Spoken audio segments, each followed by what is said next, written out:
I am pleased to welcome Josh Bernoff, Senior VP at Forrester Research. If you had a crystal ball, what do you think customers will do in 5 or 10 years if you're able to foresee that trend? I mean, how social media and devices will modify further their communication behaviors or purchasing patterns? Well, the real change that it is possible to see is in the dynamic between the customers and the company. So certainly if you look at technology, we've seen social and the participation in social grow enormously in the last 3 years.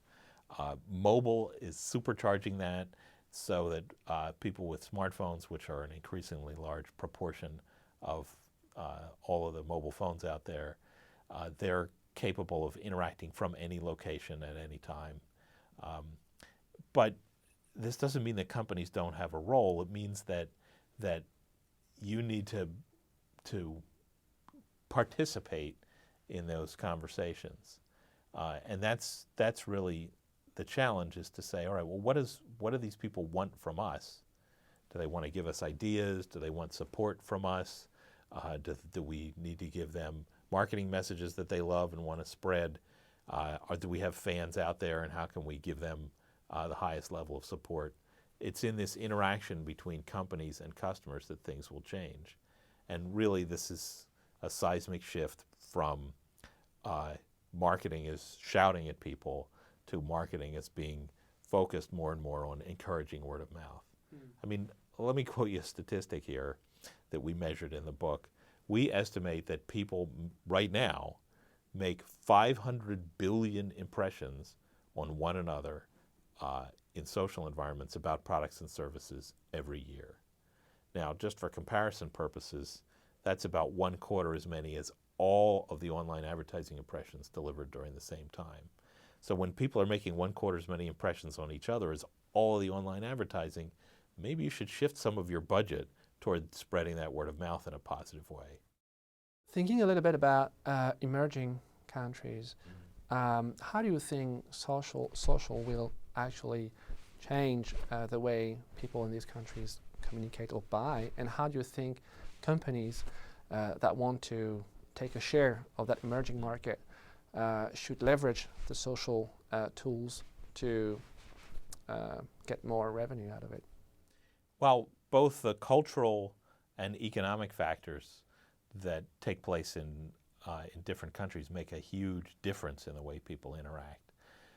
And that's really what you need to do, is to be sensitive to those differences. So for example, in Brazil, the rising middle class is far more likely to interact right now on Orkut than they are on Facebook. And these trends have a way of catching fire at a rapid pace. So certainly this makes a big difference to people who want to interact with Brazilians. In India, text messaging is far more prevalent than access to computers. And as a result, we've actually seen social networks. There's one of them there called SMS Gupshup, which is a text message-based social environment where people communicate with one another or communicate with people in their group through text messages. In Japan, people participate in these things, but they do so anonymously. They don't use their names, and as a result, you need to acknowledge that as you connect with them there. And certainly, I think that as developing countries start to get mobile phone technology, for example, as that starts to spread, you will see this happen everywhere, because the impulse to connect and be social is a universal impulse that transcends all of these cultural differences. Do you see any industry that might be protected by, if protected is a right word, by this social wave, if I can put it that way? Or do you think it's going to be prevalent to any industry and every company has to adapt to that trend? This is about as universal as it gets. And I know that just because of the companies that I've ended up working with. So I've talked to a company that makes replacement hip and knee joints for use in hip replacement and knee replacement operations, about interactions among patients and doctors and the company. we've seen that some of the highest levels of social interaction happen among people who are business buyers. So if you're in a business-to-business environment, this becomes even more important than in a business-to-consumer environment. In financial services, people want to know what their peers are doing. In media, the fan activity is hugely important to things taking off, and so is word of mouth. In retail, ratings and reviews have been around and are now proven, and that's really where their social outreach focuses. So really, no matter what industry you're in, this is likely to affect you. You just need to ask, what are people in my industry doing? How fast are they moving? Who are the most influential ones? And how is this sort of social interaction and word of mouth going to affect my business moving forward? If a company ignore this trend, what will likely happen? I mean, will it be losing competitiveness? Will it be losing market share? Will it be losing some of its brand equity? If a company ignore that trend, what may happen? The traditional barriers to entry have fallen increasingly. Things like intellectual property or distribution relationships become less important now. And so one thing that can happen is that companies do lose competitiveness. If you're not tapping into the innovation of your own people around technology, then there'll be fewer ideas coming out. You won't connect with customers as well, and you're likely to lose out.